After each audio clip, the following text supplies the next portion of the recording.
যখন ওয়েটার আমার জন্য কোনায় একটি ছোট টেবিল লাগাল তখন ৩০ জন লোকের নজর আমার দিকে ছিল। মাদার্স ডের দুপুর ছিল এবং আমার পুত্রবধূ নেহা খুব আরামের সাথে বলেছিল যে সে আমাদের সাথে খাবে না, তার জন্য আলাদা টেবিল লাগিয়ে দিন। তার গলার স্বরে সেই শীতলতা ছিল যা আমাকে গত ৭ বছর ধরে জনিয়ে রেখেছিল। আমি চুপচাপ আমার পার্স ওঠালাম এবং কোনার টেবিলে চলে গেলাম। কিন্তু তারা কি জানত যে রেস্তোরাঁয় তারা আমাকে অপমান করছিল তার আসল মালকিনকে? আমার নাম পুনাম শেট্টি।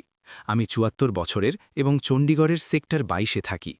লোকে আমাকে এক বেচারা বয়স্ক মহিলা মনে করে, যে তার পুত্রবধূর ইচ্ছার ওপর নির্ভরশীল। কিন্তু সত্যিটা অন্য কিছু। সত্যি এটা যে আমি ৩৫ বছর পর্যন্ত সেন্ট জেভিয়ার্স ইংলিশ মিডিয়াম স্কুলের প্রিন্সিপাল ছিলাম। সত্যি এটা যে আমার নামে ৩টি সম্পত্তি আছে, যার মোট দাম ৬.৫ কোটি টাকা। আর সবচেয়ে বড় সত্যি এটা যে আজ যে দ্য ক্রাউন রেস্তোরাঁয় আমার পুত্রবধূ আমাকে আলাদা বসিয়েছে, সেই ৪তলা ভবন আমার মৃত স্বামী এবং আমার। প্রতি মাসে ২৮,০০০ টাকার ভাড়া সরাসরি আমার অ্যাকাউন্টে আসে। কিন্তু সেদিন আমি কিছু বললাম না। আমি শুধু কোনার টেবিলে বসে পড়লাম এবং মেনু দেখতে লাগলাম।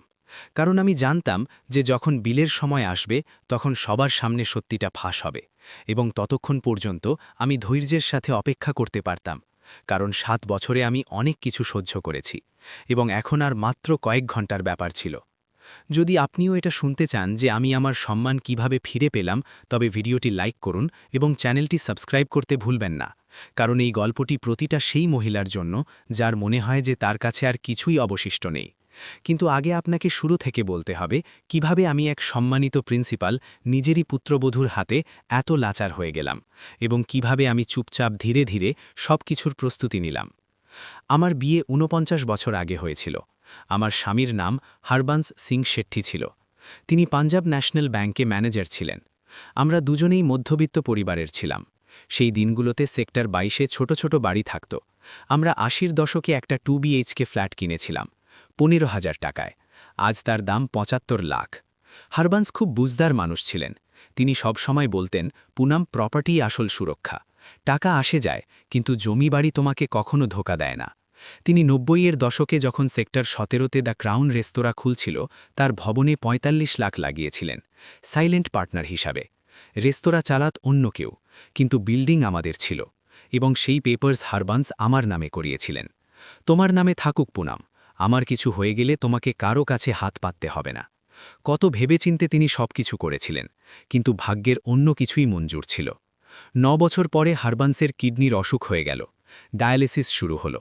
১৮ মাস পর্যন্ত আমরা পিজিআই চণ্ডীগড়ের চক্কর কাটতে থাকলাম। প্রতি সপ্তাহে ৩ দিন ডায়ালিসিস। আমি তার সাথে থাকতাম। কুনাল, আমার একমাত্র ছেলে, সেই দিনগুলোতে নিজের চাকরিতে ব্যস্ত ছিল। ও দিল্লিতে কাজ করত, কিন্তু প্রতি মাসে একবার অবশ্যই আসত।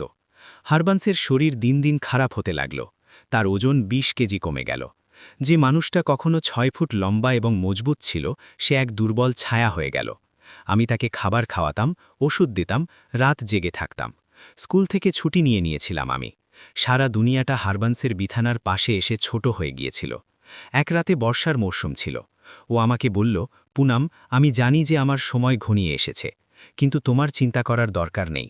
সবকিছু তোমার নামে আছে।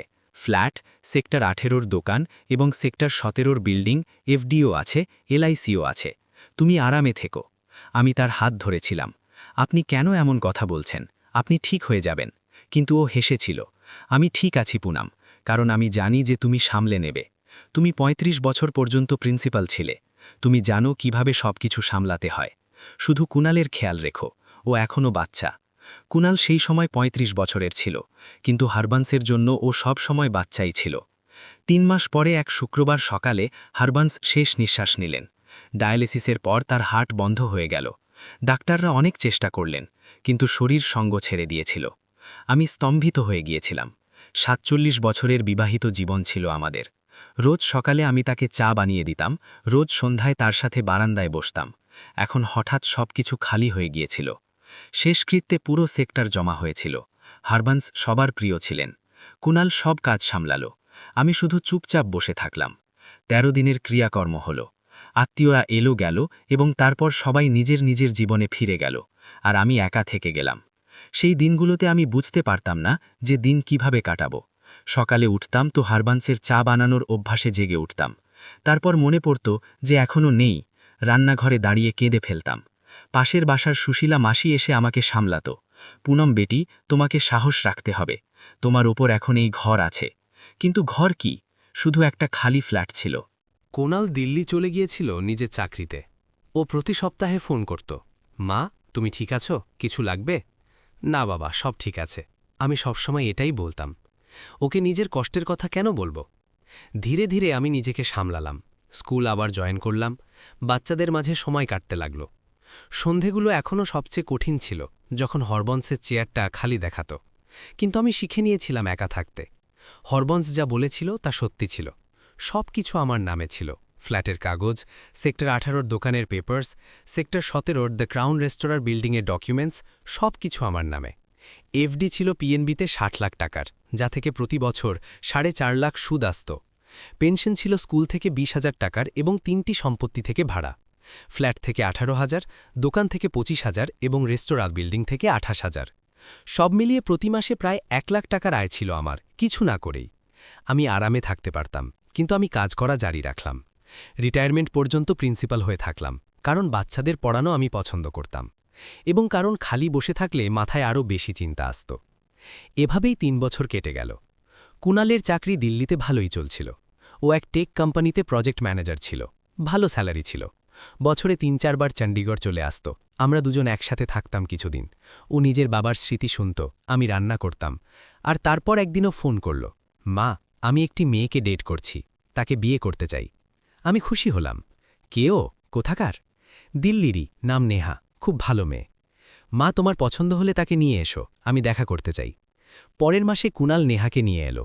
আমি দেখলাম তো মেয়েটি সুন্দর ছিল, স্মার্ট ছিল, ফ্যাশনেবল কাপড় পরত, ইংলিশ ভালো বলতো, মাল্টিন্যাশনাল কোম্পানিতে HR ছিল। কিন্তু প্রথম সাক্ষাতেই আমার কিছু অদ্ভুত লাগল। যখন আমি তাকে চা দিলাম তখন সে কাপ ওঠালো এবং বলল, ও আমি গ্রিন টি খাই, নর্মাল চা নয়। আমি হাসলাম, কোনো ব্যাপার না, আমি বানিয়ে দিচ্ছি। কিন্তু তার গলার স্বরে কিছু একটা ছিল যা আমাকে বিঁধল, যেন আমার বানানো জিনিস তার যোগ্য ছিল না। তবুও আমি কিছু বললাম না।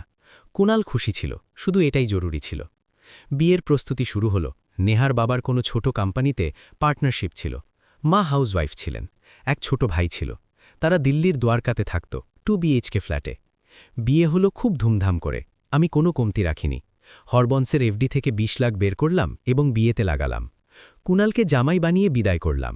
বিয়ের পর কুণাল আর নেহা দিল্লিতে থাকতে লাগল, ভাড়ার ফ্ল্যাটে। আমি চণ্ডীগড়ে নিজের জীবন কাটাতে লাগলাম। মাঝে মাঝে ফোনে কথা হতো, নেহাও বলতো, হ্যালো মা, কেমন আছেন আপনি?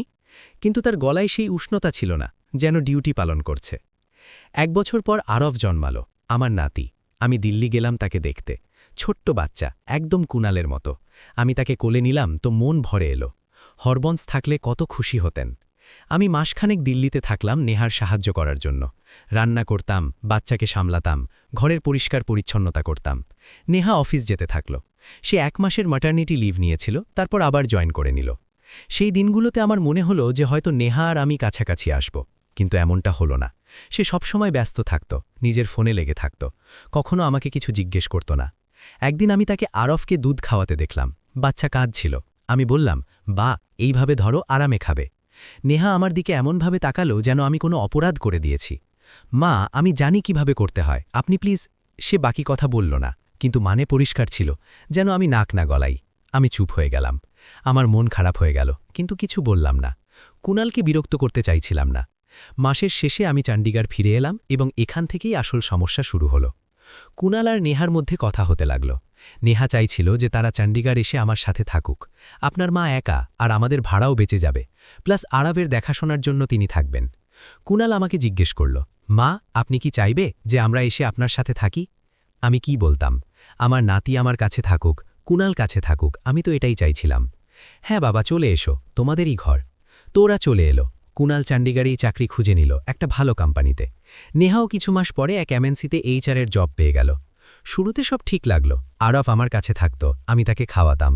কুণাল সকালে অফিস যেত, সন্ধ্যায় ফিরত। নেহাও নিজের কাজে ব্যস্ত থাকত। কিন্তু ধীরে ধীরে আমি অনুভব করতে লাগলাম যে নেহা আমাকে ঘরে কাজের লোকের মতো ট্রিট করছে। সকালে উঠেই মা চা মানিয়ে দাও, মা আরবের ডাইপার বদলে দাও, মা কাপড় ধুয়ে দাও। কখনো প্লিজ নয়, কখনো থ্যাংক ইউ নয়, যেন এসব আমার ডিউটি। আমি কিছু বলতাম না, আমার মনে হতো যে হয়তো সে কাজের স্ট্রেসে আছে, ধীরে ধীরে ঠিক হয়ে যাবে। কিন্তু সে ঠিক হলো না, উল্টো আরও বিগড়ে গেল। একদিন আমি বারান্দায় চা খাচ্ছিলাম, তখন সন্ধে 6টা বেজেছিল। আরফ ঘুমাচ্ছিল, তখনই নেহা এলো। মা, আপনি এখানে বসে চা খাচ্ছেন? রান্নাঘরে বাসন পড়ে আছে, আরবের ঘর পরিষ্কার করতে হবে, আর আমার কাপড় ইস্ত্রি করতে হবে।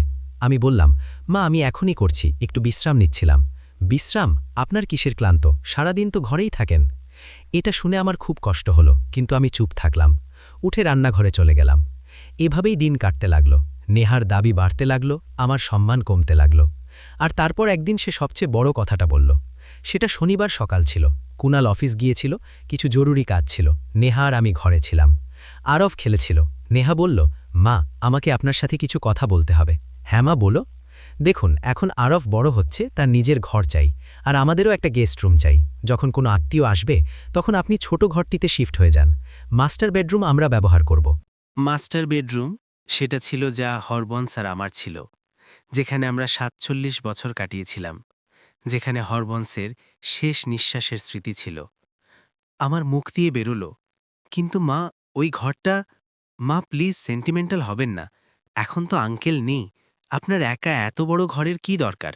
আপনি ছোট ঘরে আরামে থেকে যাবেন। ছোট ঘরটা সেটা ছিল যা আগে স্টোর রুমের মতো ব্যবহার হতো, 10 বাই 10 ফুটের, একটা ছোট জানালা শুধু।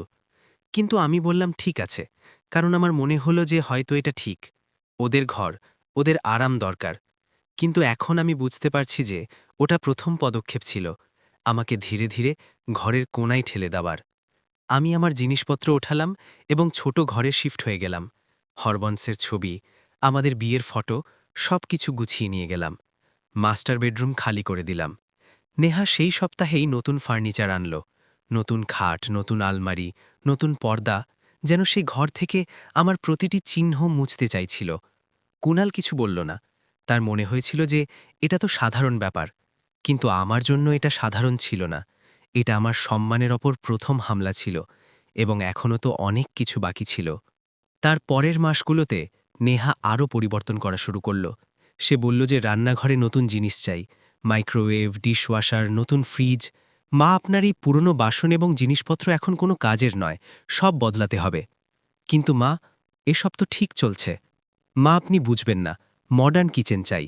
তারপর সে লিভিং রুমের ফার্নিচার বদলালো। এই সোফাগুলো এত পুরনো, দেখতে ভালো লাগে না। ওই সোফা হরবন্স আর আমি ২০ বছর আগে কিনেছিলাম, ইম্পোর্টেড ছিল, দামি ছিল, কিন্তু নেহার পছন্দ ছিল না। আমি বললাম, মা এত খরচ করো না, এটা তো ঠিক আছে। মা, আপনি টাকার চিন্তা করবেন না, আমরা দুজনেই ইনকাম করি, আমরা অ্যাফোর্ড করতে পারি। কিন্তু যখন আমি জানতে পারলাম যে ওই সব খরচের জন্য নেহা কুনালের থেকে টাকা নিচ্ছিল আর কুনাল ধার নিচ্ছিল, তখন আমার খুব খারাপ লাগলো। এক রাতে আমি কুনালকে বললাম, বাবা, যদি টাকার দরকার হয় তো আমাকে বলে দিও, আমার পেনশন আছে, কিছু সেভিংস আছে, তোমার ধার নেওয়ার কি দরকার? কুনাল হেসে বলল, মা আপনি চিন্তা করো না, আমি সামলে নেব, আপনার টাকা আপনার কাছে থাকতে দিন। কিন্তু আমি জানতাম যে নেহা তাকে অন্য কিছুই বুঝিয়ে থাকবে, আর আমি ঠিক ছিলাম। কিছুদিন পর নেহা আমার কাছে এলো, মা আমাকে আপনার সাথে কথা বলতে হবে। হ্যাঁ মা, দেখুন, আপনি এখানে আমাদের সাথে থাকেন, আমরা আপনার খেয়াল রাখি, আপনার খাওয়া দাওয়া সব আমরা দিই, তো আমার মনে হয় যে আপনারও ঘরের খরচে কিছু অবদান রাখা উচিত। আমি চমকে গেলাম, অবদান? কেমন অবদান? আপনার পেনশন তো আসে না, আর যে ভাড়া ইত্যাদি আসে সেটাও, তো তার মধ্যে থেকে কিছু টাকা আপনি প্রতি মাসে ঘরের জন্য দিতে পারেন। আমি স্তম্ভিত হয়ে গেলাম, এটা আমারই ঘর ছিল, আমারই সম্পত্তি ছিল, আর আমার কাছেই ভাড়া চাওয়া হচ্ছিল। কিন্তু আমি কিছু বললাম না, আমি শুধু জিজ্ঞেস করলাম, কত চাই? ৩০-৪০ হাজার তো প্রতি মাসে হয়, খাওয়া দাওয়ার, বিদ্যুৎ, জলের, বাকি সব। আমার পেনশনের চেয়ে বেশি।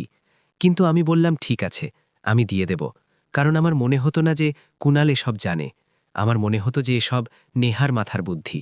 তাই আমি প্রতি মাসে ৩০,০০০ দেওয়া শুরু করে দিলাম, নিজেরই ঘরে থাকার জন্য। এবং এসব আমি চুপচাপ সহ্য করতে থাকলাম, কারণ আমি চাইতাম না যে কুনালের ঘরে অশান্তি হোক। আমি চাইতাম না যে আমার কারণে তাদের বিয়েতে ফাটল ধরুক। কিন্তু নেহা থামল না, সে আরও এগিয়ে গেল। একদিন আমি আমার ছোট ঘরে বসেছিলাম। হরবন্সে স্টাডি টেবিল ছিল সেখানে, যা আমি নিজের সাথে নিয়ে এসেছিলাম। তার ওপর তার ছবি রাখা ছিল। আমি তার সাথে কথা বলতাম কখনো কখনো। তুমি থাকলে কি করতে? আমি বুঝতে পারছি না কি করব। তখনই নেহা এলো। মা, আপনার কাছে কোনো সোনার গয়না আছে? হ্যাঁ, কিছু আছে। কেন? আমার এক বন্ধুর বিয়ে সামনের মাসে, আমাকে কিছু ভালো গয়না পরতে হবে। আপনার কাছে যা আছে তা আমাকে দিয়ে দিন, আমি পরে নেব। আমার কাছে হরবন্স যা গয়না দিয়েছিলেন তা ছিল, বিয়ের সময়ের কিছু পরে কেনা, সব মিলিয়ে প্রায় 200 গ্রাম সোনা ছিল, আজকের দামে 10-12 লাখ টাকার। কিন্তু ওটা শুধু সোনা ছিল না, ওটা হরবন্সের স্মৃতি ছিল। প্রতিটা গয়নার সাথে একটা গল্প জড়িয়েছিল। ওই নেকলেস যা তিনি আমার প্রথম বিবাহবার্ষিকীতে দিয়েছিলেন, ওই কাকন যা কুণালের জন্মের সময় দিয়েছিলেন। আমি বললাম, মা, এগুলো তো আমার খুব স্পেশাল, তোমাকে পরার জন্য আমরা নতুন কিনে দিই। নেহার মুখ শক্ত হয়ে গেল। মা, আপনি তো এগুলো পরেনও না, শুধু রাখা আছে আলমারিতে, অন্তত কেউ তো ব্যবহার করুক। কিন্তু মা, ঠিক আছে, আপনি দিতে চান না তো দেবেন না, আমি কুণালকে বলে নতুন কিনে নেব। এবং সে চলে গেল। সেই রাতে আমাকে কুণাল জিজ্ঞেস করল, মা, নেহা বলছিল যে তার গয়নার দরকার, আপনার কাছে যা আছে তা কি দিতে পারেন না? আমি কুণালকে দেখলাম, আমার ছেলে, যাকে আমি বড় করেছি, যে নিজের বাবার গয়নার গুরুত্ব জানে। আমি বললাম, বাবা, ওটা তোমার বাবার দেওয়া, আমার জন্য খুব স্পেশাল। মা, আমি বুঝি, কিন্তু সে তো শুধু পড়ার জন্য চাইছে, ফেরত দিয়ে দেবে। কিন্তু আমি জানতাম যে যদি একবার দিয়ে দিই তো ফেরত পাব না। তবুও আমি বললাম, ঠিক আছে, নিয়ে যাও, কারণ আমি নিজের ছেলেকে না বলতে পারতাম না। আমি আমার গয়না বের করলাম এবং নেহাকে দিয়ে দিলাম। সে একটা ধন্যবাদ পর্যন্ত বলল না, শুধু নিয়ে গেল। বিয়ে শেষ হওয়ার পর আমি তাকে জিজ্ঞেস করলাম, মা, আমার গয়নাগুলো? ওগুলো আমি লকারে রেখে দিয়েছি, সেফ আছে। কোন লকারে? আমাদের লকারে, চিন্তা করবেন না। কিন্তু আমার চিন্তা হচ্ছিল, কারণ ওটা আমাদের লকার ছিল, আমার নয়। কিছু মাস পরে আমি জানতে পারলাম যে নেহা আমার কিছু গয়না বিক্রি করে দিয়েছে, সে নতুন গাড়ি কিনেছিল।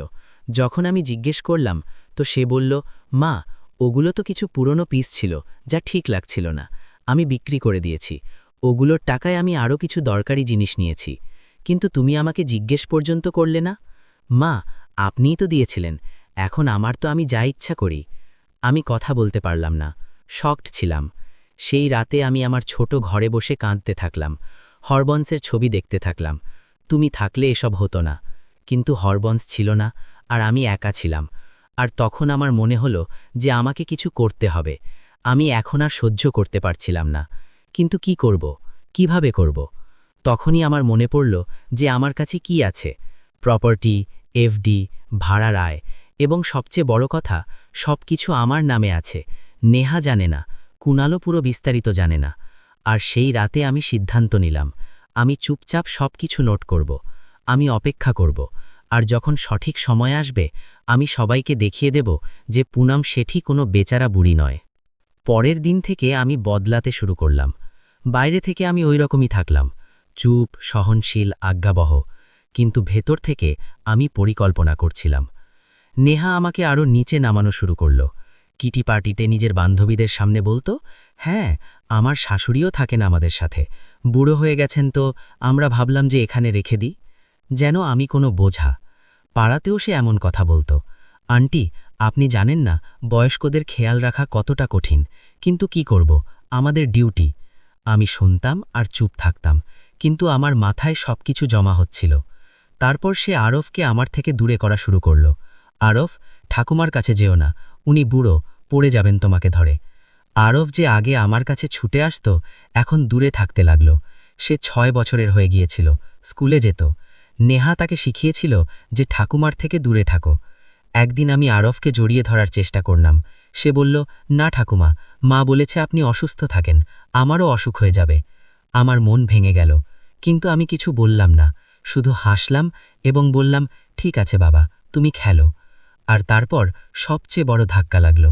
এক রবিবারের সকালে নেহা আর কুণাল আমার ঘরে এলো। দুজনের মুখে একটা অদ্ভুত ভাব ছিল। নেহা বলল, মা, আমাদের আপনার সাথে কিছু কথা বলতে হবে। হ্যাঁ, বলো। কুণাল বলল, মা, দেখুন, এই ফ্ল্যাট তো ছোট মনে হচ্ছে, আরফ বড় হচ্ছে, আমাদেরও স্পেস দরকার, তো আমরা ভাবছি যে একটা বড় ঘর কিনে নিই। আমি বললাম, ভালো কথা, কিনে নাও। নেহা বলল, কিন্তু আমাদের কাছে এত টাকা নেই, তো আমরা ভাবছিলাম যে এই ফ্ল্যাট বিক্রি করে দিই, এতে ভালো টাকা পাওয়া যাবে। আমি স্তম্ভিত হয়ে গেলাম। এরা ফ্ল্যাট বিক্রি করার কথা বলছিল। আমি বললাম, কিন্তু এটা তো আমাদের ঘর, হরবন্স আর আমার। নেহা বলল, মা, এখন তো আঙ্কেল নেই, আর আপনিও বুড়ো হয়ে গেছেন। আপনার এত প্রপার্টির কি দরকার? বিক্রি করে দিন, টাকা আসবে, নতুন ঘরে আপনিও আরামে থাকবেন।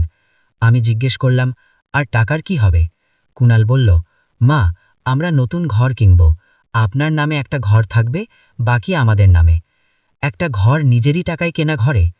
আমি বললাম, আমাকে ভাবতে দাও। নেহা বলল, মা, এতে ভাবার কি আছে? আমরা আপনার ভালোই তো ভাবছি। নতুন ঘর, সবকিছু নতুন, আপনিও খুশি থাকবেন। কিন্তু আমি জানতাম যে এটা মিথ্যে। যদি আমি ফ্ল্যাট বিক্রি করে দিই তো আমি একদম নিঃস্ব হয়ে যাব, ওদের হাতের পুতুল হয়ে যাব। আমি বললাম, না, আমি এই ফ্ল্যাট বিক্রি করব না। নেহার মুখ শক্ত হয়ে গেল। কেন নয়? কারণ এটা আমার ঘর, হরবন্স আমার জন্য কিনেছিলেন, আমি এটা বিক্রি করব না। কুনাল বলল, কিন্তু মা, আমাদের দরকার। আপনিই তো বলতেন যে পরিবারের জন্য সবকিছু। পরিবারের জন্য সবকিছু, হ্যাঁ, কিন্তু নিজেকে গৃহহীন করে নয়। নেহার আগে বাইরে চলে গেল। কুনাল আমাকে বোঝানোর চেষ্টা করল, কিন্তু আমি অনড় থাকলাম। সেই রাত থেকে ঘরের পরিবেশ বদলে গেল। নেহা আমার সাথে কথা বলা বন্ধ করে দিল। কুনালও দ্বিধায় ছিল। আরফকে আমার থেকে আরও দূরে রাখা হতে লাগল। এবং তখন আমি জানতে পারলাম যে নেহা আরও বিপজ্জনক পরিকল্পনা করছে। এক রাতে আমি ঘুমাতে পারছিলাম না। আমার ঘরের দেয়াল পাতলা ছিল। ওদের বেডরুম থেকে আওয়াজ আসছিল। নেহার গলা ছিল, দেখো, যদি সে ফ্ল্যাট বিক্রি না করে তো আমরা অন্য কিছু করি। তার কাছে আরও জিনিস থাকবে, কিছু প্রপার্টি, কিছু সেভিংস, খোঁজ নাও। কুনাল বলল, কিন্তু নেহা, উনি আমার মা, আমি তাকে কিভাবে জিজ্ঞেস করব? আরে জিজ্ঞেস করাতে কি আছে? উনি তোমার মা তো কি হয়েছে? তুমি তার ছেলে, তোমার অধিকার আছে জানার। খোঁজ নাও তার নামে আর কি কি আছে। আমার বুক কেঁপে উঠল। তো এটা ছিল আসল উদ্দেশ্য, আমার সব প্রপার্টি, আমার সব সেভিংসের উপর হাত সাফ করা। সেই রাতে আমি সিদ্ধান্ত নিয়ে নিলাম, আমাকে আমার সব জিনিসকে সুরক্ষিত করতে হবে এবং আমাকে এমন লোকের সাহায্য নিতে হবে যাদের ওপর আমি ভরসা করতে পারি। পরের দিন আমি আমার পুরনো বন্ধু অ্যাডভোকেট বলজিন্দর সিংয়ের সাথে দেখা করতে গেলাম। বলজিন্দর আর আমি স্কুলের দিন থেকে পরিচিত ছিলাম। তিনি এখন চণ্ডীগড় হাইকোর্টের এক নামী উকিল ছিলেন। আমি তাকে সব কিছু বললাম। তিনি রেগে গেলেন। পুনামজি, এটা তো একদম ভুল, আপনি এভাবে কেন সহ্য করছেন? আমি বললাম, বলজিন্দরজি, আমি কুনালের থেকে দূরে হতে চাই না, ও আমার ছেলে, কিন্তু এখন আমাকে নিজের সুরক্ষাও করতে হবে। বলজিন্দরজি বললেন, আপনি ঠিক করছেন, আগে তো এটা বলুন, আপনার কাছে কি কি আছে? আমি তাকে বললাম, 3টি সম্পত্তি, সেক্টর 22-এর ফ্ল্যাট, সেক্টর 18-র দোকান এবং সেক্টর 17-র রেস্তোরাঁর বিল্ডিং, 60 লাখের এফডি, এলআইসি পলিসি। বলজিন্দরজি বললেন, আর এসব আপনার নামে আছে? হ্যাঁ, সব কিছু হরবন্স আমার নামে করেছিলেন।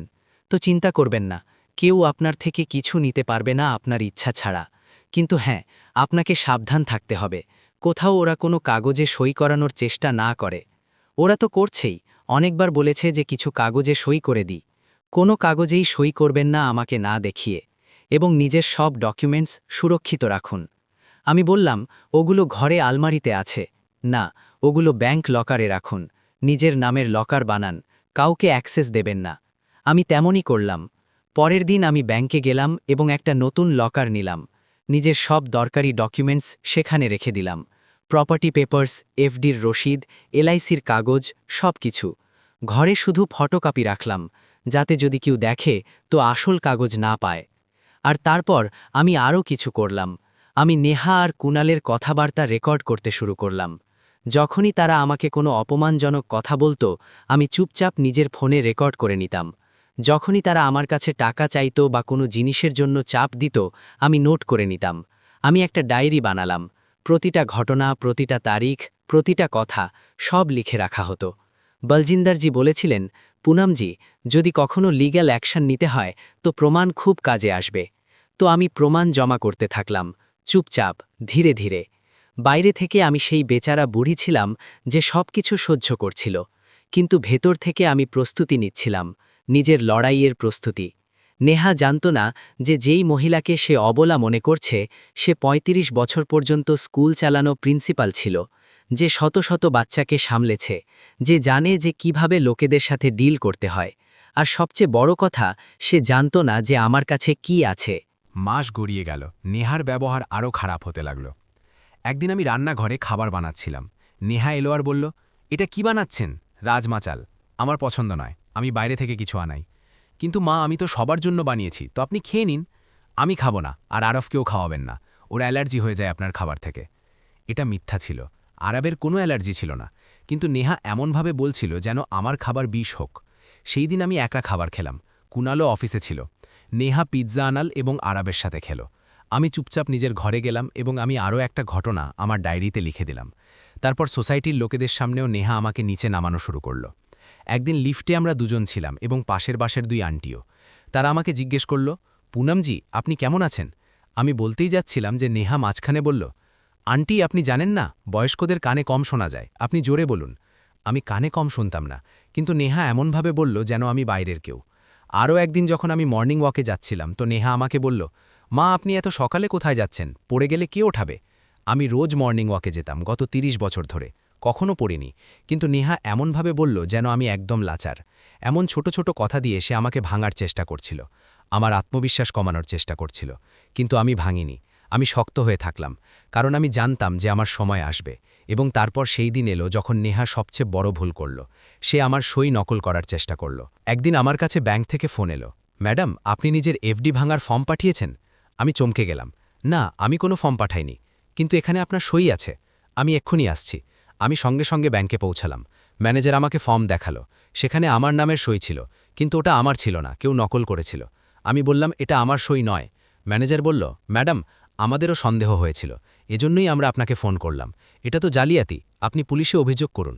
কিন্তু আমি করলাম না, কারণ আমি জানতাম যে এটা কে করেছে, এবং আমি তাদের এক্ষুনি ধরতে চাইছিলাম না।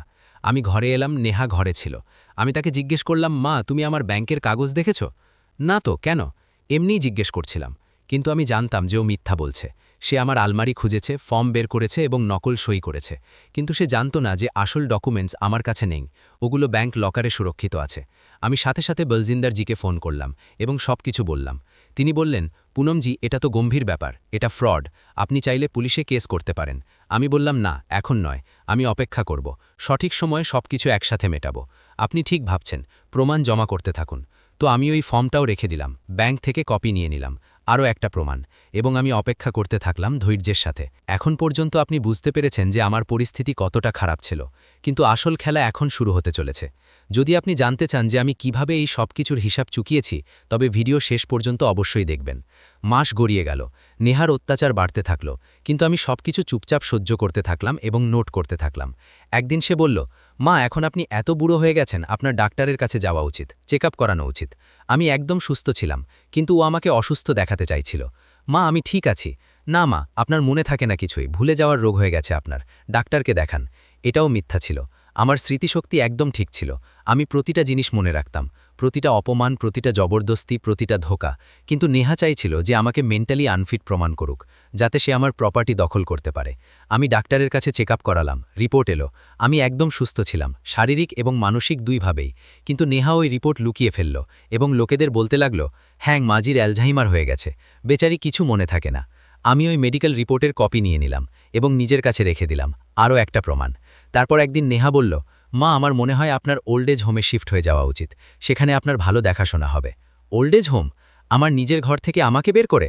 আমি বললাম, না, আমি এখানেই থাকব।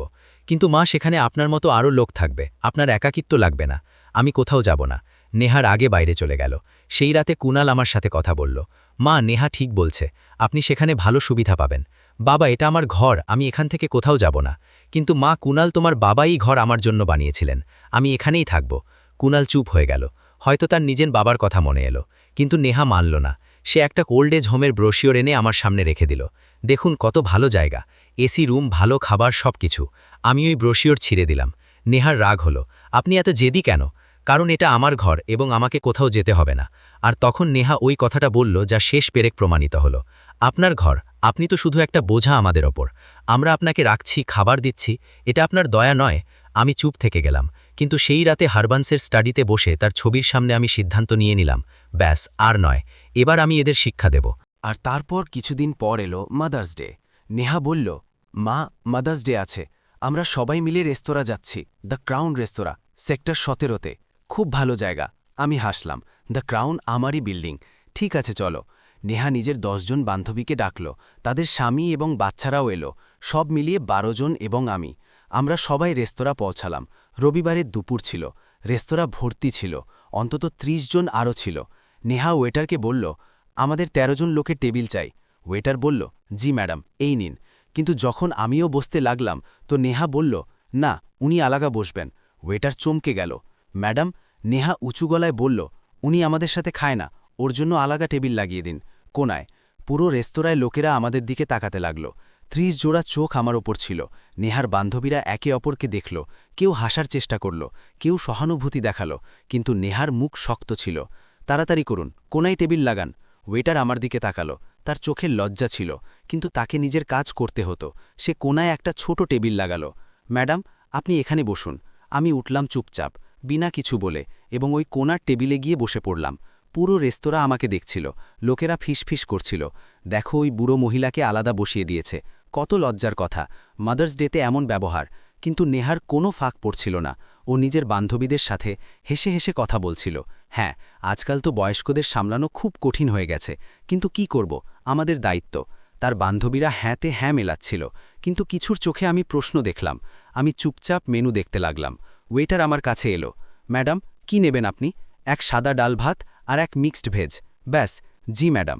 আমি দেখলাম নেহার টেবিলে অর্ডার লাগছিল, paneer tikka, butter chicken, fish fry, biryani, naan, pasta, pizza, না জানি কি কি, সবচেয়ে দামি ডিশগুলো। নেহা জানত যে বিল ভারী আসবে, কিন্তু তার মনে হতো যে কুনাল মিটিয়ে দেবে, বা হয়তো সে আমার কাছে টাকা চাইবে, কিন্তু সে জানত না যে আজ কি হতে চলেছে। খাবার চলে এলো। আমি আমার সাদা ডাল ভাত খেলাম। ওয়েটার খুব সম্মানের সাথে সার্ভ করল। ম্যাডাম, আর কিছু লাগবে? না বাবা, ব্যাস, ধন্যবাদ। আমি দেখলাম নেহার টেবিলে সব লোক মজা করে খাচ্ছিল, হাসছিল, কথা বলছিল। আরভও ওখানেই ছিল, পিৎজা খাচ্ছিল। কেউ আমার দিকে তাকাচ্ছিল না, যেন আমি সেখানে নেই। আমি আমার খাবার শেষ করলাম, চুপচাপ জল খেলাম এবং অপেক্ষা করতে লাগলাম, কারণ আমি জানতাম যে আসল নাটক এখনও বাকি আছে। 1.5 ঘন্টা পর খাবার শেষ হলো। নেহা আর তার বন্ধুরা ডেজার্ট নিচ্ছিল, আইসক্রিম, কেক, জিলাপি, সব কিছু। আমি শুধু জল খাচ্ছিলাম। আমার খাবার তো অনেক আগেই শেষ হয়ে গিয়েছিল। আর তারপর ওয়েটার বিল নিয়ে এলো। সে নেহার টেবিলে রাখল। নেহা দেখলও না। সে বলল, কুনাল, তুমি পে করে দাও। কুনাল বিল উঠালো এবং তার মুখ ফ্যাকাশে হয়ে গেল। 32,000 টাকা? নেহা বলল, হ্যাঁ, তো ভালো রেস্তোরাঁয় ভালো খাবার দামি হয়। কুনাল নিজের ওয়ালেট বের করল। আমার কাছে এত ক্যাশ নেই, তো কার্ড দিয়ে দাও। কুনাল নিজের ক্রেডিট কার্ড বের করল। ওয়েটার মেশিন নিয়ে এলো। কুনাল কার্ড সোয়াইপ করল। ডিক্লাইন্ড। কি? কুনাল দ্বিতীয়বার চেষ্টা করল, আবার ডিক্লাইন্ড। নেহার মুখ শক্ত হয়ে গেল। তোমার কার্ডে টাকা নেই? আমি জানি না, হয়তো লিমিট শেষ হয়ে গেছে, তো অন্য কার্ড বের করো। কুনালের কাছে অন্য কার্ড ছিল না। এখন পর্যন্ত পুরো রেস্তোরাঁ দেখছিল। 30 জন লোকের নজর নেহার টেবিলের উপর ছিল। নেহা লজ্জিত হচ্ছিল। তার বান্ধবীরা একে অপরকে দেখছিল। তখন নেহা আমার দিকে তাকালো এবং জোরে বলল, মা, আপনি পে করুন। পুরো রেস্তোরাঁয় নিস্তব্ধতা ছেয়ে গেল। আমি ধীরে ধীরে উঠলাম, নিজের টেবিল থেকে ওদের টেবিলের দিকে গেলাম, খুব ধীর পায়। নেহা বলল, তাড়াতাড়ি করুন, লোক দেখছে। আমি সেখানে পৌঁছালাম, বিল উঠালাম, দেখলাম 32,000 টাকা। আমি নেহাকে জিজ্ঞেস করলাম, এসব তুমি অর্ডার করেছ?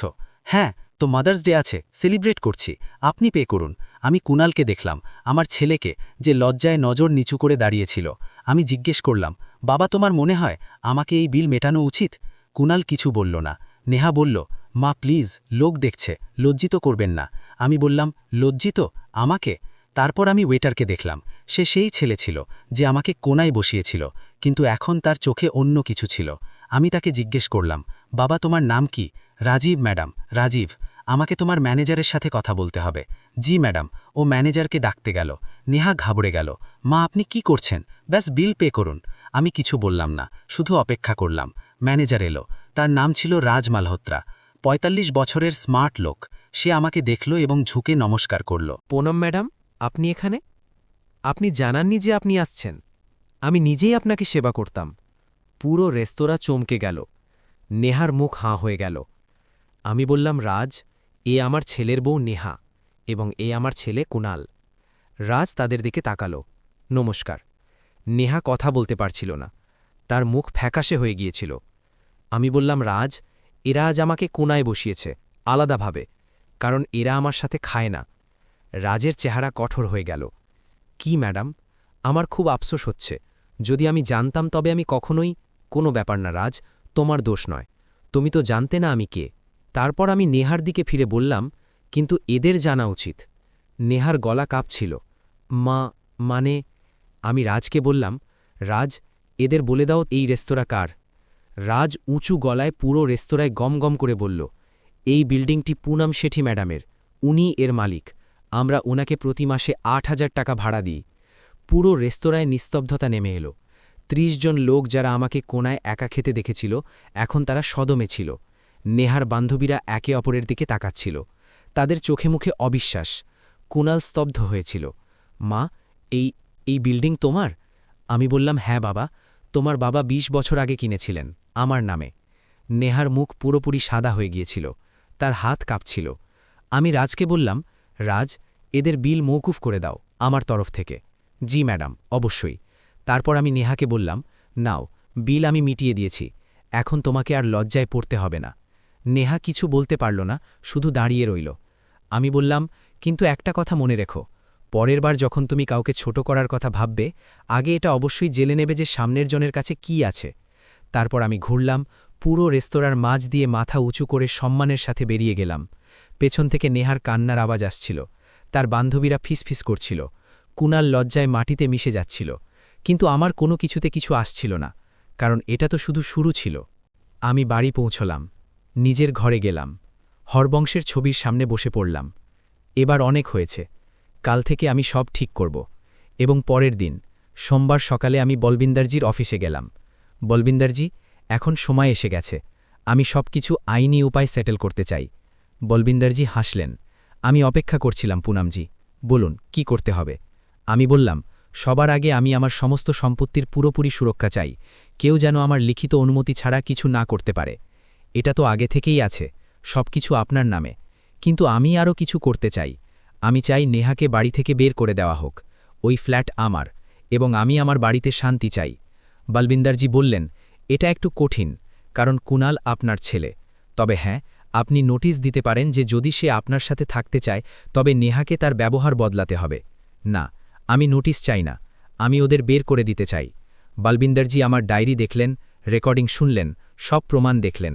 তারপর বললেন, পুনমজি, এই প্রমাণগুলোর সাথে আমরা কেস তৈরি করতে পারি। এল্ডার অ্যাবিউজ বা বয়স্ক নির্যাতনের কেস, মানসিক হয়রানি, আর্থিক জালিয়াতি এবং সম্পত্তির ওপর বেআইনি দখলের চেষ্টার কেস। তাহলে করুন। সেদিন বলবিন্দারজি কাগজপত্র তৈরি করলেন, একটি আইনি নোটিশ নেহা এবং কুনালের নামে। পরের দিন মঙ্গলবার সকাল 10টায় একজন প্রসেস সার্ভার আমাদের বাড়ি এলো। সে দরজায় টোকা দিল। জি, এটা কি কুনাল শেঠি এবং নেহা শেঠির বাড়ি? হ্যাঁ, কিন্তু কি জন্য? এটা লিগ্যাল নোটিশ, সই করুন এবং নোটিশ নিন। সে খুলে পড়ল, তার মুখ পুরোপুরি সাদা হয়ে গেল, হাত কাঁপতে লাগল। এটা কি? আমি আমার ঘরে বসেছিলাম, শান্ত এবং ধীরস্থির। নেহা আমার ঘরে এলো। মা, আপনি এটা কি করলেন? আমি বললাম, যা করা উচিত ছিল তাই করেছি। আপনি আমাদের ওপর কেস করছেন? হ্যাঁ, বয়স্ক নির্যাতনের কেস, মানসিক হয়রানির কেস এবং আর্থিক জালিয়াতির কেস। কিন্তু মা, আমি তোমার মা নই, আমি কুনালের মা, এবং এখন আমি আমার নিজের ঘরে শান্তি চাই। তাই তোমাকে আর কুনালকে 1 মাসের মধ্যে এই ফ্ল্যাট খালি করতে হবে। আপনি আমাদের বের করে দিচ্ছেন? হ্যাঁ, এটা আমার বাড়ি, আমার সম্পত্তি, এবং আমার অধিকার আছে ঠিক করার যে এখানে কে থাকবে। নেহা কাঁদতে লাগল। কিন্তু আমাদের কি হবে? আমরা কোথায় যাব? ওটা তোমার সমস্যা, আমার নয়। আরবের কি হবে? আরব কুনালের ছেলে, কুনাল যেখানে যাবে ও সেখানে যাবে, কিন্তু আমি আমার নাতির সাথে দেখা করার অধিকার রাখব। এটা আদালত ঠিক করবে। নেহা হাঁটু গেড়ে বসে পড়ল। মা, মাফ করে দিন, আমি ভুল করেছি, আমি আমার ব্যবহার বদলে ফেলব। আমি বললাম, 7 বছর ধরে তুমি আমাকে তিলে তিলে কষ্ট দিয়েছ, আমার সম্মান নষ্ট করেছ, আমার গয়না চুরি করেছ, আমার সই নকল করেছ, আমাকে নিজেরই ঘরে কোনায় ঠেলে দিয়েছ। আর এখন যখন তুমি জানতে পারলে আমার কাছে কি আছে, এখন ক্ষমা চাইছ? মা প্লিজ, অনেক হয়েছে, এখন তুমি যাও, আমার তোমার সাথে কোনো কথা নেই। নেহা উঠল এবং বাইরে চলে গেল। আমি তার কান্নার শব্দ শুনতে পাচ্ছিলাম। সন্ধ্যায় কুনাল অফিস থেকে এলো, সেও নোটিশ পড়ল। তারপর আমার কাছে এলো। বা, এসব কি? আমি বললাম, বাবা বসো, আমি তোমার সাথে কথা বলতে চাই। কুনাল বসল, তার চোখে মুখে রাগ, লজ্জা এবং দুঃখ সবকিছু ছিল। আমি বললাম, কুনাল, তুমি আমার ছেলে, আমি তোমাকে খুব ভালোবাসি, কিন্তু গত 7 বছরে তুমি নেহাকে আমাকে কষ্ট দিতে দিয়েছ। তুমি দেখেছ যে ও আমার সাথে কেমন ব্যবহার করে, কিন্তু তুমি কিছু বলনি। মা, তুমি কি কুনাল? তুমি নিজের স্ত্রীর খুশির জন্য নিজের মায়ের সম্মান বিক্রি করে দিয়েছ। তুমি তাকে আমার গয়না চুরি করতে দিয়েছ। তুমি তাকে আমার সম্পত্তি হাতিয়ে নেওয়ার ষড়যন্ত্র করতে দিয়েছ। কুনাল মাথা নিচু করে নিল। আমি জানতাম না মা। জানতে না নাকি জানতে চাওনি? কুনাল কিছু বলল না। আমি বললাম, দেখো বাবা, আমি তোমার বিরুদ্ধে নই, কিন্তু এখন আমি আমার জীবন বাঁচতে চাই শান্তিতে, সম্মানের সাথে, এবং সেটা আমি নেহার সাথে করতে পারব না। তো আপনি আমাদের বের করে দিচ্ছেন? হ্যাঁ, তোমাদের কাছে 1 মাস সময় আছে, তোমরা অন্য কোথাও থাকার ব্যবস্থা করো। কিন্তু মা, আমাদের কাছে এত টাকা নেই যে আমরা কোনো ভালো ফ্ল্যাট ভাড়ায় নেব। আমি বললাম, বাবা, তুমি ভালো চাকরি করো, নেহাও উপার্জন করে, তোমরা থাকতে পারবে, শুধু আমার টাকার উপর নির্ভর করার অভ্যেস ছাড়তে হবে। আর আরব আমার নাতি, আমি ওর সাথে দেখা করব, কিন্তু এটা তোমার দায়িত্ব যে ওকে সঠিক শিক্ষা দাও। ওকে শেখাও যে বয়স্কদের সম্মান কিভাবে করতে হয়, সেই শিক্ষা যা তুমি ভুলে গিয়েছিলে। কুনাল উঠল, তার চোখে জল ছিল। মা, আমাকে মাফ করে দিন। আমি বললাম, আমি তোমাকে মাফ করছি বাবা, তুমি আমার ছেলে, কিন্তু এখন তোমাকে নিজের ভুলের মাসুল দিতে হবে। কুনাল চলে গেল। পরের সপ্তাহ খুব ঝড়ের মতো ছিল। নেহার মা বাবা এলেন, তারা আমাকে বোঝানোর চেষ্টা করলেন। পুনানিজি, আপনি এত বড় পদক্ষেপ নেবেন না, বাচ্চাদের ভুল হয়ে যায়। আমি বললাম, এরা বাচ্চা নয়, এরা প্রাপ্তবয়স্ক মানুষ, যারা জানত যে তারা কি করছে। নেহার বাবা বললেন, কিন্তু আমাদের মেয়ে কোথায় যাবে? ও আপনাদের মেয়ে, আপনারা দেখুন। ওনারা হতাশ হয়ে চলে গেলেন। সোসাইটির লোকেরাও শুনে চমকে গেল। কেউ আমার সমর্থন করল। পুনমজি ঠিক করেছেন, বৌমা খুব বাড়াবাড়ি করেছিল। কেউ সমালোচনা করল, বুড়ো বয়সে নিজের ছেলেকে বাড়ি থেকে বের করে দিচ্ছে, এ কেমন মা? কিন্তু আমার কারোর পরোয়া ছিল না। আমি জানতাম যে আমি ঠিক করছি।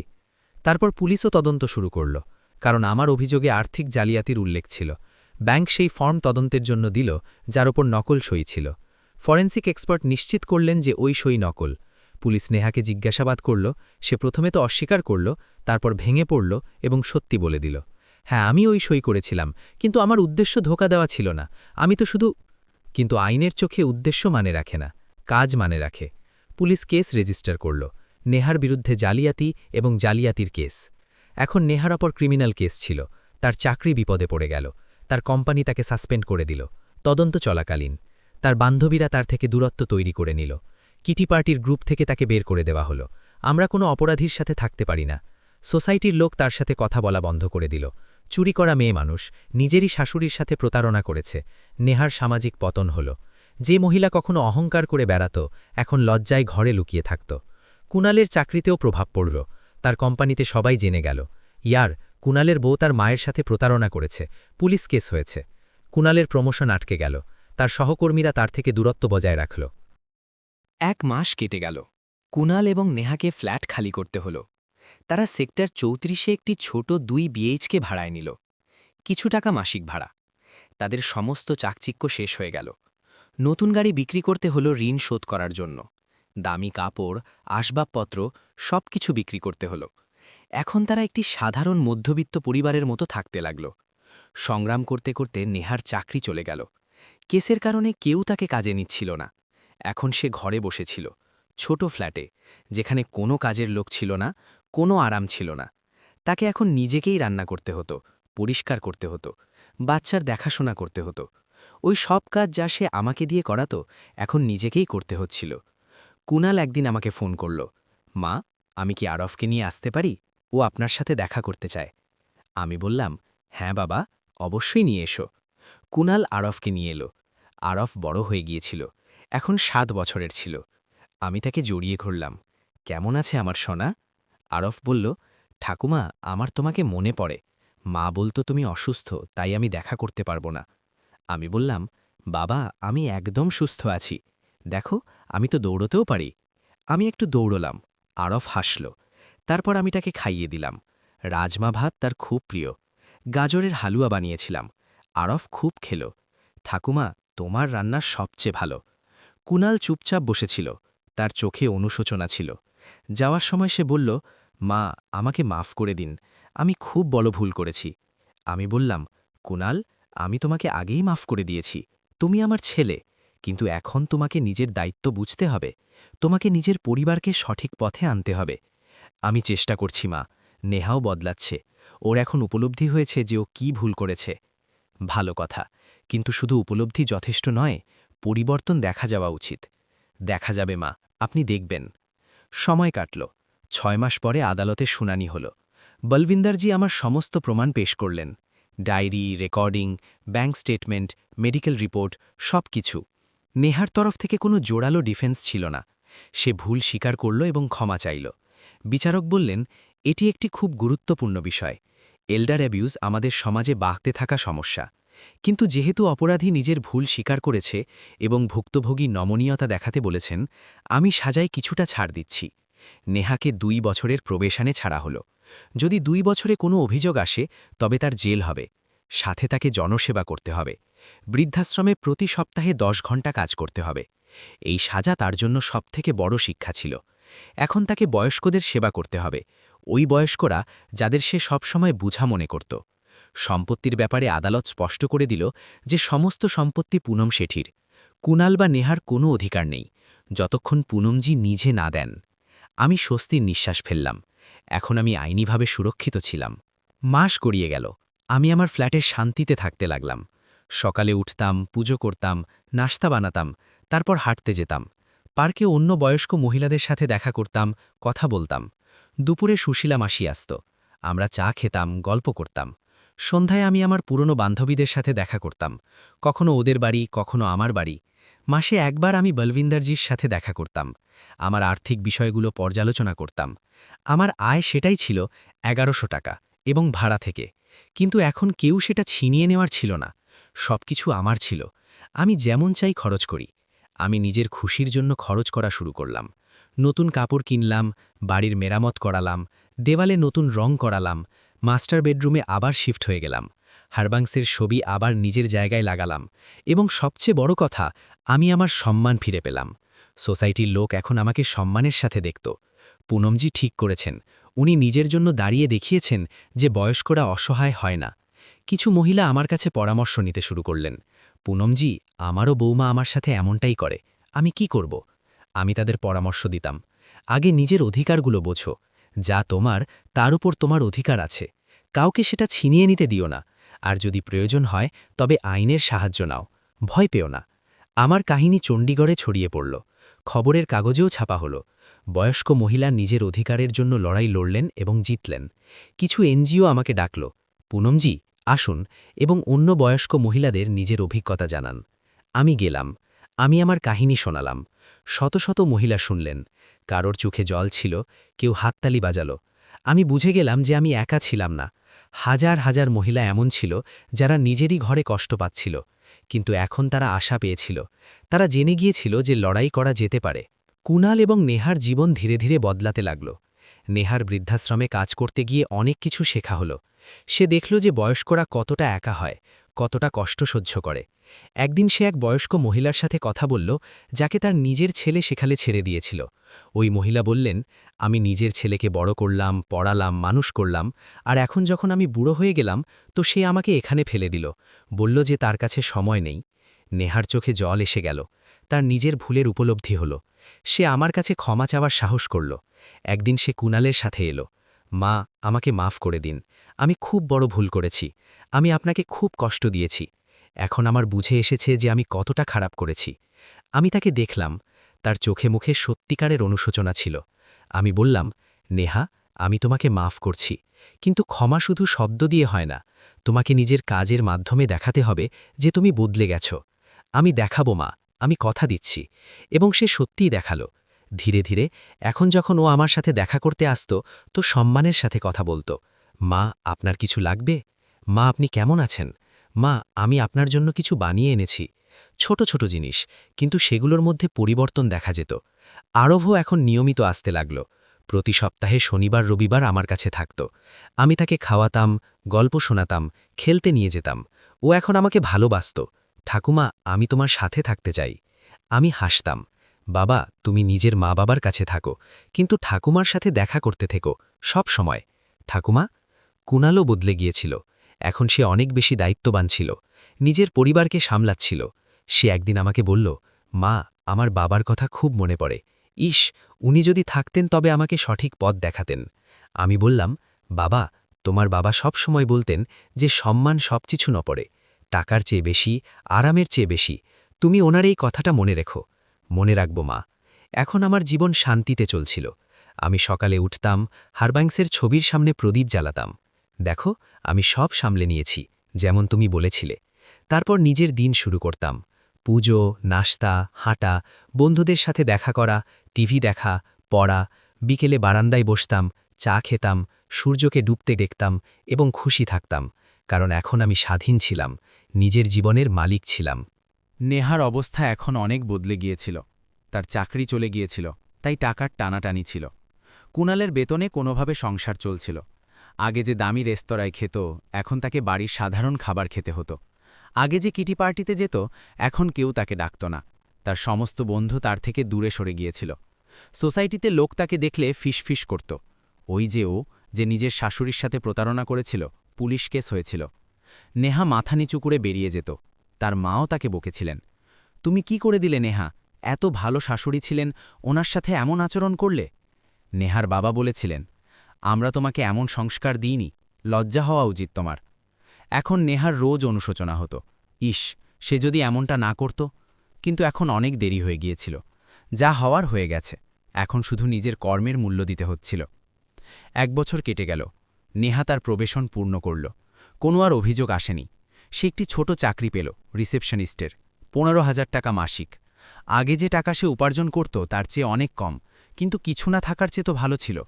ধীরে ধীরে তার এবং কুণালের জীবন স্থির হয়ে গেল, সাধারণ কিন্তু সন্তোষজনক। আরব স্কুলে ভালো করছিল, কুণালের চাকরি ঠিকঠাক চলছিল, এবং সবচেয়ে বড় কথা, এখন তাদের মধ্যে ভালোবাসা এবং সম্মান ছিল। নেহা শিখে নিয়েছিল যে সম্পর্ক টাকা দিয়ে নয়, অনুভূতি দিয়ে তৈরি হয়। 2 বছর পর আমি একটি সিদ্ধান্ত নিলাম। আমি আমার উইল বানালাম বলবিন্দারজির সাহায্যে। আমার 3টি প্রপার্টির মধ্যে 2টি কুণালের নামে করে দিলাম, সেক্টর 22-এর ফ্ল্যাট এবং সেক্টর 18-র দোকান। কিন্তু তৃতীয় প্রপার্টি, সেক্টর 17-র দ্য ক্রাউন নামের বিল্ডিংটি আমি আরবের নামে করে দিলাম, তার 18 বছর হওয়া পর্যন্ত ট্রাস্টে। ফিক্সড ডিপোজিটের অর্ধেক অংশ কুণালের নামে, অর্ধেক একটি নারী সুরক্ষা এনজিওর নামে। আমি কুণালকে ডাকলাম এবং বললাম, বাবা, এটা আমার সিদ্ধান্ত। কুণাল বলল, মা, আপনার এখন থেকেই উইল বানানোর কি দরকার, আপনি তো অনেক বছর বাঁচবেন। আমি হাসতে হাসতে বললাম, বাবা, বয়সের কি ভরসা, তবে হ্যাঁ, আমি এখন একদম সুস্থ, এটা তো শুধু সতর্কতা।